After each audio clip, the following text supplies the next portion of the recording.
An extremely high risk way of going through this program and learning these skills is rushing. The system that we've created and the techniques that we've created are very complex. They are not something that you will be able to pick up in a very short period of time.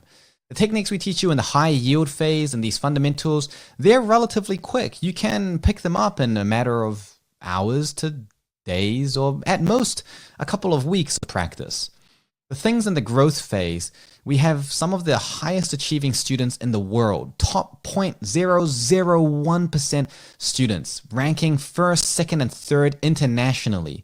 Postdoctoral students, still taking 4 to 6 months to learn how to do the techniques. And this is them really trying very hard. Now, the thing is that you don't have to be discouraged. The path is there for you.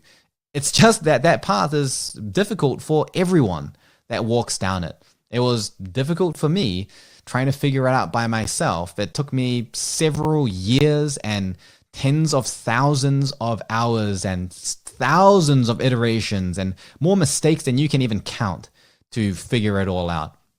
For you, it will be a fraction of the effort and a fraction of the time and a fraction of the number of mistakes. But a fraction of a lot is still a little bit of a lot. So there's going to be some effort. There's going to be some time that it takes for you to learn a lot of the growth phase techniques.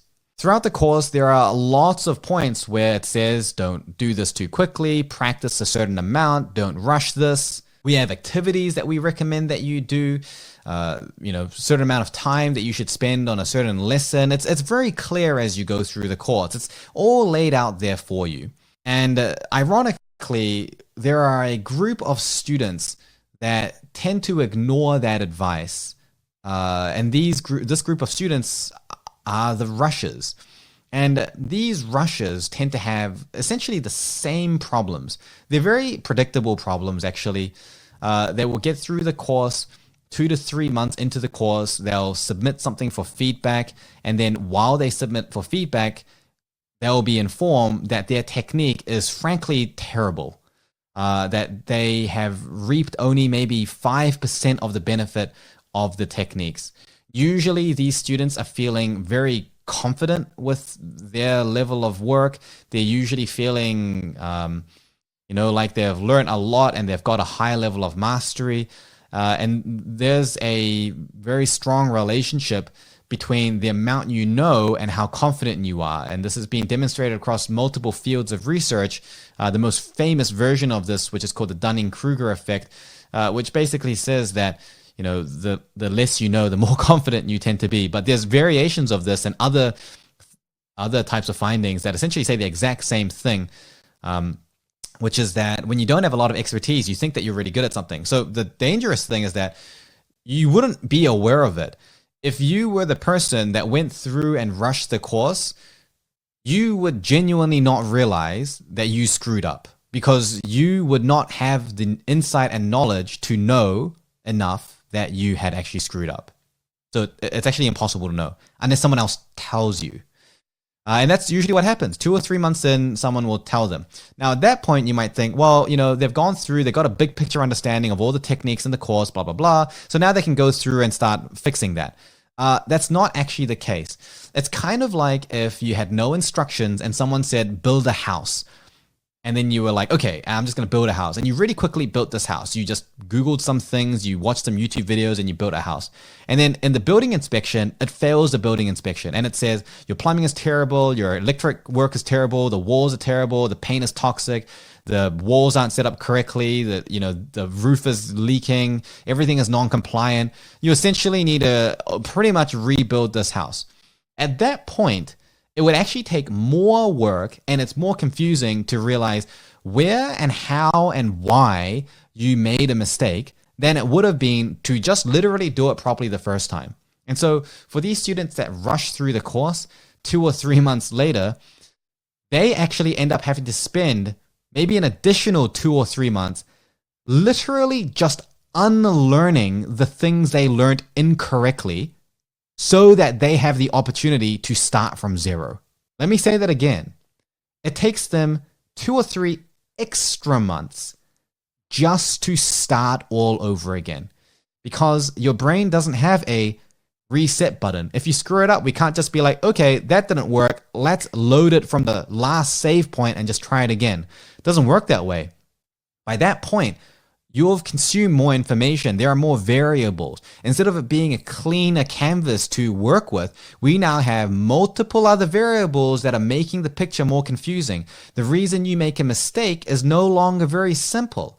And for us to give feedback on it, it is much more confusing to the point where it's almost impossible. Because instead of 4 or 5 or 6 mistakes that you've made that led you to this picture, it could now be legitimately 12, 15, 20, 30 possible mistakes because we don't know how much of the later stuff was in your mind, maybe subconsciously affecting you when you're trying to do the technique. It's extremely complicated to do that. And in fact, most people that rush through the course, they will eventually just give up and they will never learn the technique. That's actually, frankly, the case. It is extremely, extremely rare for someone to rush through the course and then be able to pick themselves up off the floor again. We have a few of these phoenixes that are in the course, and if you go through the Discord and you see some of the messages, you'll see that there are like these long comments and posts from people that went through and rushed, and then they're coming back to tell new students, please don't make the mistake that I made. And we're not telling them to do this. They're of their own volition out there making these posts, just warning other people not to make these mistakes. It is serious, and this is a rarity. People rushing through the course and not really taking it properly is pretty common. And if you were to take a group of like 100 of these people, 99 of them, actually no, all 100 of them will actually fail to use the technique correctly. In the thousands of students we've taught across the world of all different ages and ranges and stages, we've never actually had someone that's rushed through and learned it correctly. Never, like not even once, ever, to the best of my knowledge. So if we were to take that group of 100, 90 of them would just quit. And then 10 of those have the willpower and the grit, I guess, to say, okay, I screwed up. Let me go back again. None of them do better than the people that just went through slowly. Yeah. So it's very much a case of the, tortoise and hare situation, but except the tortoise just absolutely completely dominates the hare without any possible chance of the hare ever in any universe doing better than the tortoise. So please do not rush. Now, there are actually 2 different ways that you can rush. Most people, when I say don't rush, they think about it just in terms of time. So for example, if we say, hey, you should spend maybe a month or so at fundamentals, then they might say, okay, cool. Well, I've spent 2 months at fundamentals, so I should be all good to go. And that makes sense, but actually it's more complicated than that because there is another way to rush, which is simply getting insufficient practice. So what's important is actually not the passage of time. It's what you're doing in that time. For example, if 2 months have passed, but you haven't actually practiced any of the techniques at all, it's really the same as no time has passed. So what's important here is actually getting sufficient practice in. And likewise, you could spend 2 weeks at a certain lesson instead of 1 month, but you might be practicing 10 hours a day, in which case it might be okay for you to move on. This is the reason why feedback is very important, because it takes an experienced eye to say, yep, I think it's okay for you to move on. And it's important for you to be honest with yourself as well. So we have the practice predictor. We have various tools that allow you to figure out how much you need to practice. But the rule of thumb is that for every single technique that you learn, you should try to get to a level of competency where you're not having to try very hard to do it correctly anymore, which actually means a few things. Number one, you actually need to know what correct looks like. Again, feedback is important here. There are examples that are given, and there are more examples as you go later on throughout the course. But there are examples, but there's only so much you can infer from an example, especially in these early stages, because in the early stages, people come into the course with all sorts of different types of techniques.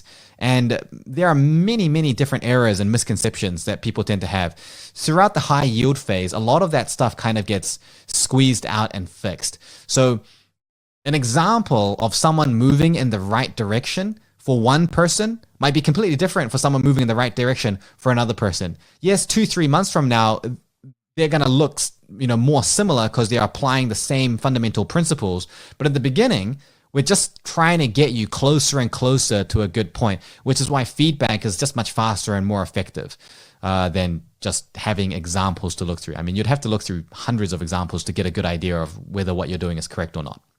But you want to get that feedback, understand whether you're on the right track, and then get to the point where you can replicate that type of success without really having to try too hard.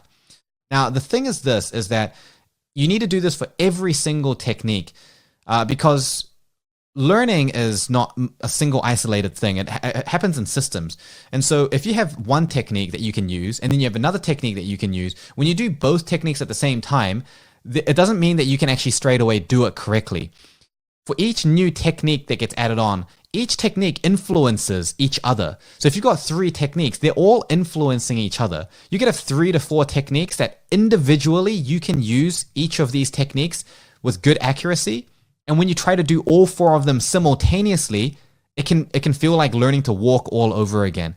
So every time you add a new technique onto your system, you need to test the whole system again to make sure it's still stable. It's one of the things that beginners often overlook, and then it implodes on them because a month down the line, they look back, they've learned like 12 new techniques, they've practiced each one only in isolation without integrating it into their everyday system. And then for the first time, they try doing it all together and it just completely crumbles. They fail on all fronts, and that's very demotivating. So lots and lots and lots and lots of practice, right? Take a little bit of theory, do a lot of practice. If you follow that, then you should be relatively in good stead. And the general rule of thumb that we give here is that 1-to-5 ratio, is that for every hour of theory, you will need at least 5 hours of practice for what you learned in that theory. Later, in the more advanced stages, you may learn 1 hour of theory, and you might actually need to practice like 40 to 100 hours just for that 1 hour of theory, partly because we teach in like a lot in a short period of time, and also because later on the techniques become more advanced. So that's another reason why before you get into the growth phases, the fundamentals and the high yield stuff needs to be super, super dialed in. Like you need to have a high level of competency with the fundamentals. Otherwise you will really struggle. I mean, you may go through 1 hour in the growth phase and you might need 200-300 hours of practice to be able to learn it if the fundamentals are shaky, because it's really hard to think about why something isn't happening correctly if it was because of 14 steps back, there was this thing that was the weakness. This is that very sequential method that I told you about before, is that it does require very strict step-by-step progression to make sure that you're not running into errors. Now, I'll leave you with one thing that I think is very ironic. You know how I said that these rushers are essentially the sort of group of people and they all make very similar mistakes? The ironic thing is that every rusher will listen to this, and what they think is, I'm different. So if you're listening to this and you're thinking, I'm different, you're a rusher.